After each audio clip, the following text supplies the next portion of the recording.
It's been proven.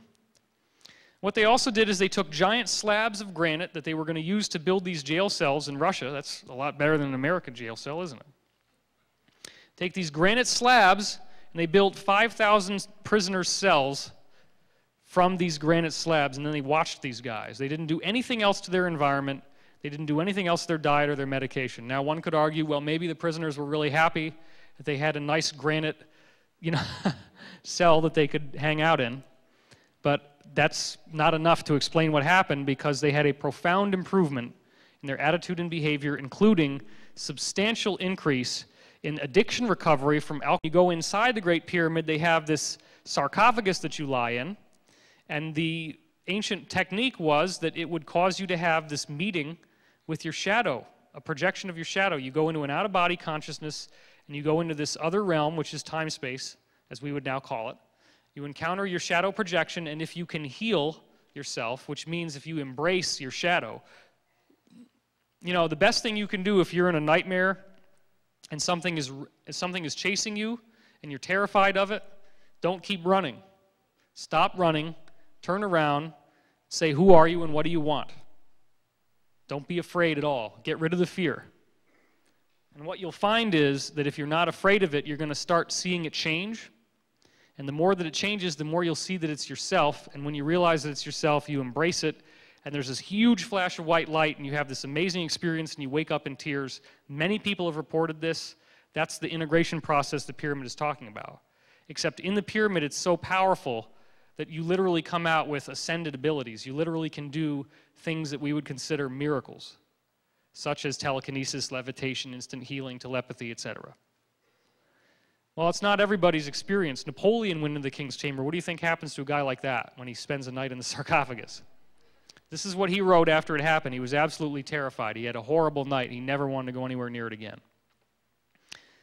So I ask you this. When the apple fell in front of Sir Isaac Newton, was that the first time that gravity was working? No, it was the first time that someone recognized that gravity was working.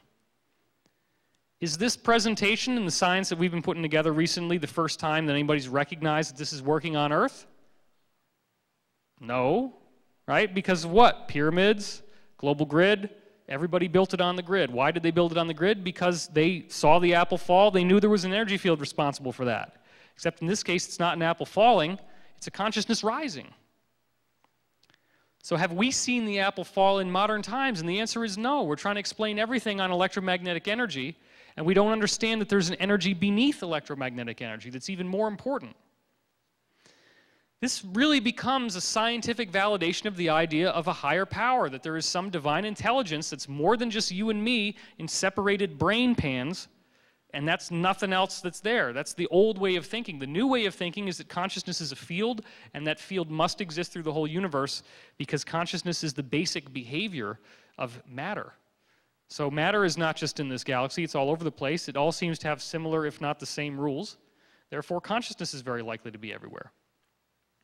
Now we're going to go back into 2012 now. We've built a lot of background for this. So let's go into 815 AD, which is actually the first documented record of crop circles coming down. Crop circles are not new, and they have messages in them in the form of pictures written into crops, and those pictures will show us that there is somebody out there who wants us to figure out a puzzle, wants us to solve a mystery.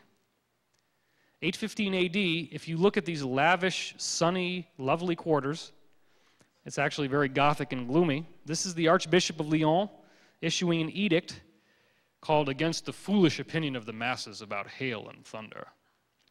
People believed in cloud ships from a place they called Magonia. What do you think a cloud ship is? You think that's a cloud? No. Think about it. Cloud ship is not a cloud. Cloud ship is something that they see flying in the air, and they say, well, clouds fly in the air. It's a cloud ship.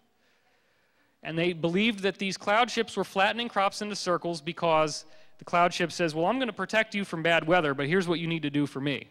If I'm going to protect you, then you need to let me flatten these circles out in your crops. It's kind of a weird deal to make with cloud ships, but what the hell? That's what they thought was going on. Agobard issued a prohibition against any locals taking seeds out of the crop circles for pagan fertility rituals. So what that means is that people were getting a bliss hit from the energized crops. They would build little huts out of them and stuff, and they'd want to have a pagan fertility ritual in them, which of course means what were they doing inside the little grass hut? I wonder.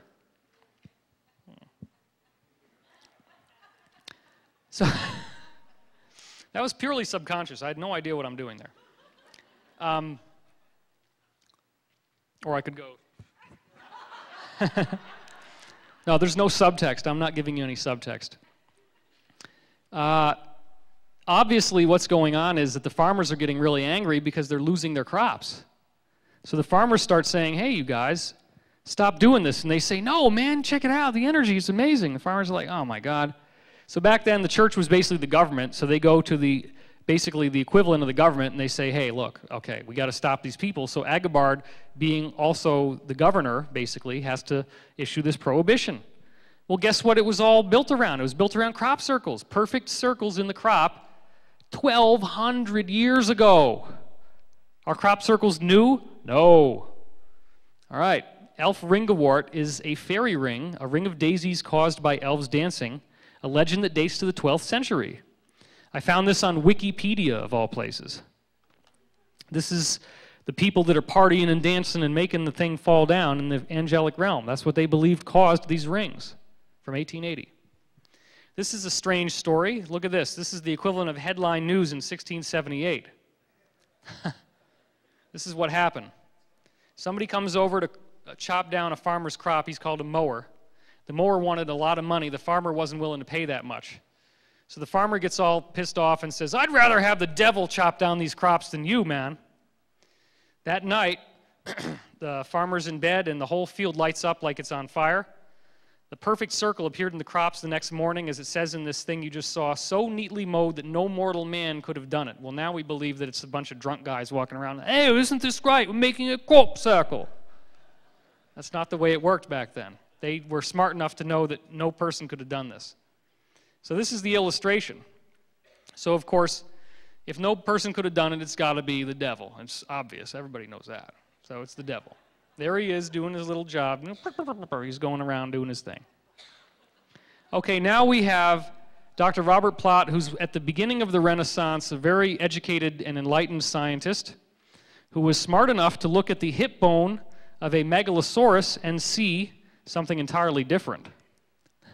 It's the world's first homoerotic paleontologist because he saw the scrotum of a giant here. What a boner that would be.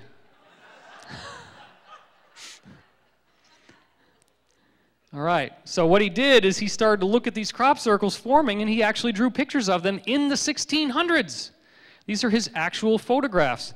These are not just circles, quote unquote. That's a spiral. That looks like somebody's ear with a sound wave going into it. And here is a perfect square inside a perfect circle.